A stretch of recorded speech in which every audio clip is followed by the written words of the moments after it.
certain phase, and the beginning is not where it comes. At the beginning, you're just trying to make every single hero as awesome as you can possibly do. One of the things that actually, kind of a cool thing that happens is as we work on each new hero, we have a little bit of an arms race where the next hero is even slightly more awesome, so then we go back and make the first hero even a little more awesome. So that's kind of a fun back and forth, but it just makes the characters better and better over time. So focusing on a couple of these signature skills, the first one is the Barbarian. Seismic Slam. This is basically a skill where the Barbarian raises a weapon above his head, slams it on the ground, and essentially anything in kind of a cone in front of him gets just kind of rocked and destroyed. So this skill was the very first skill we actually made for the Barbarian, and probably one of the first skills we made for the entire game. It took a lot longer to make this skill than it takes to make most skills. We did a lot of iteration in the animation department in particular, because trying to make the Barbarian feel physically powerful, generally we associate kind of big, bold movements with physical power, but if you want a game that plays really fast and feels responsive, you want the movements to be really fast.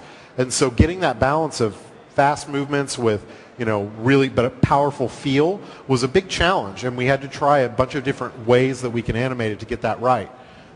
So once we did that, got through kind of all that iteration, what was funny was we really didn't like the skill for most of the time. We got the programming done on it, and I don't know, it doesn't seem that great.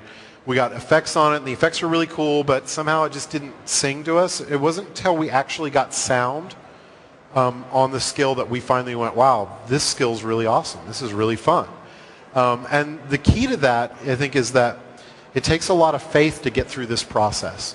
But once you do get through that process, all the skills that come after that come much quicker, because everyone looks and goes, oh, what is the Barbarian about? Well, freaking look at Seismic Slam. He rocks the world with like great physical power. And the next 4 or 5 skills we did for the Barbarian almost required no communication between design and art, because art already knew what the Barbarian was all about, and design already knew what we were designing for. We had a great skill that acted as an example. So the next one I want to talk about is Witch Doctor, Firebomb, which went through kind of an interesting evolution. One of the first skills we did for the Witch Doctor, and originally it was more like a fireball spell. So when you cast it, you cast it in a direct line from the Witch Doctor to your target. So it would, pretty much anything got in the way, it would hit that and it would explode. And we figured that would be cool because explosions are cool. Everybody likes explosions. Does everybody here like explosions? Yeah? Yeah. I like explosions. I figured you would. So the problem was, it wasn't really a problem. I mean, it's a cool skill, but we've all seen it. And what the artist came back and said was, well, we didn't really imagine the Witch Doctor like this guy. We imagined him actually with his magic being more physical. So we thought maybe he would be concocting some kind of crazy magical alchemical thing, stick it inside a skull, and that would be the bomb. That would be what would explode. And once it was a physical projectile, which designers thought, well, that sounds really cool, let's do that. But once it was a physical projectile, we didn't want it to travel in a straight line anymore. We wanted to have it thrown like a projectile. So it became an arcing projectile. It could be thrown over walls, but that really changes the gameplay a lot. You have to be a little more predictive with its location, but it's got some advantages in that you can avoid obstacles and hit the exact target you want. And it's a great example of how art and design can work together to iterate really well to make a very original, very cool skill. Now, the last thing we did was the artist really wanted to put this image of the Witch Doctor into the fire effect, and I think you could see it a little bit there, but basically when the fire goes off, it's like this big kind of form of his hands and face, and we just thought that was so cool. We actually did it with a lot of other skills. The Horrify skill, a Mass Confuse, and again, it just kind of shows how that one first skill can inform a whole class. So to kind of sum up, this is essentially how we develop skills. We just kind of rinse and repeat this idea. The first few are really take some time. They're really hard to do, but after that, the rest come much, much easier and makes for a really cool character. So I believe I'm passing to Julian now. Yeah. So I'm going to talk about special effects for Diablo 3. and some of the thinking that went into the things that you've seen in the demo. So right at the beginning, we adopted some overriding goals, sort of fundamental philosophies that we wanted to follow when we were creating the graphics for these things. And so I'm going to give you a description of what they were. The first one was that the players, that the Diablo 3 is a highly visceral experience where players experience brutal combat and wield godlike power. And the other one was that characters should do crazy things, express more personality and more backstory than past Diablo games. And so the goal of special effects in doing that. So with this whole godlike power notion in mind, let's jump ahead and take a look at what we've done for some of the player skills. So what we do when we want to get start working on these graphics for the skills is we take all this information that we can get from design and from the concept departments and even from ourselves as effects artists, and we just sort of start bouncing the idea of the skill back and forth verbally, and we try to come up with, we try to actually top each other up a little bit, try to one-up one another. Like, who can come up with the most crazy description of this thing that says what it is but reinforces what that character is about? So, for instance, we might, when talking about the barbarian, we would say things like, when he leaps, he lands with the force of a small bomb, or when he charges, he breaks the sound barrier.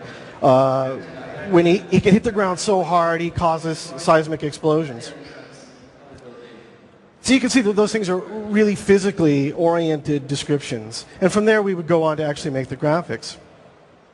But we did even more for the barb. We added this ability of his to like tap into his own lineage through the power of the ancients, whom you may remember from Diablo 2 expansion. And so he has this other skill called Hammer of the Ancients, which is where he sort of wields this giant like god hammer, which at first seemed kind of mystical to us, but the bottom line there is that he's still swinging like this gigantic hammer, which is a really physical thing to be doing. So it works out. So on the flip side, for the Witch Doctor, obviously we wanted to get a really rich voodoo vibe. Hit it one more. One more.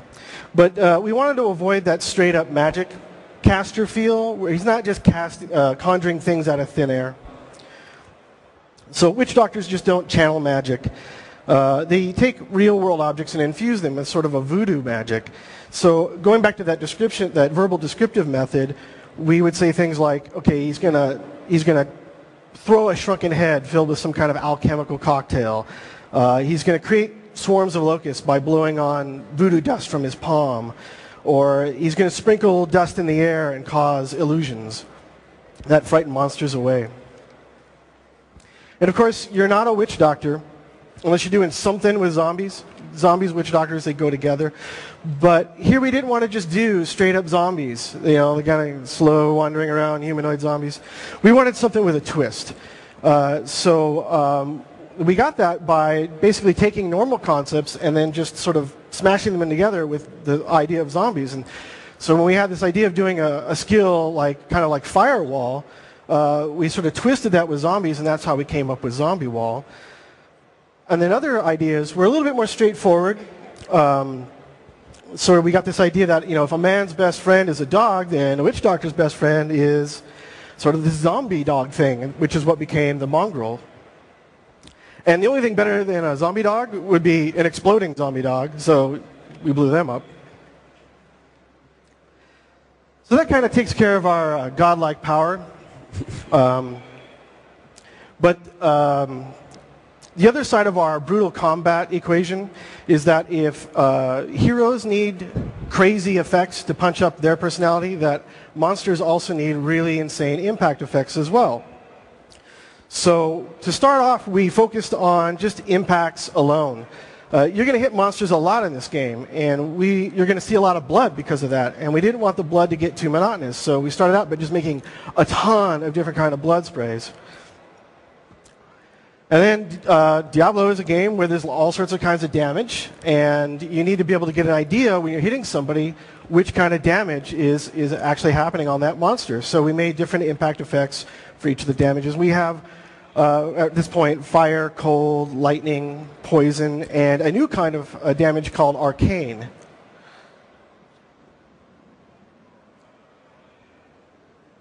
But we took it a little bit farther in that critical hits are a much bigger deal in Diablo 3 than in past games.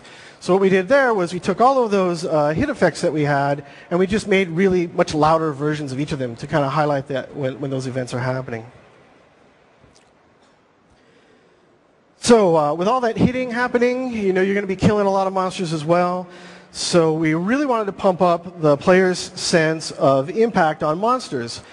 So in Diablo 3, the majority of monsters die using ragdoll physics. And we really like this because it allows the player to really interact with the monsters when you kill them. Depending on what kind of damage or the force that you're hitting them with, they're going to die in a different way.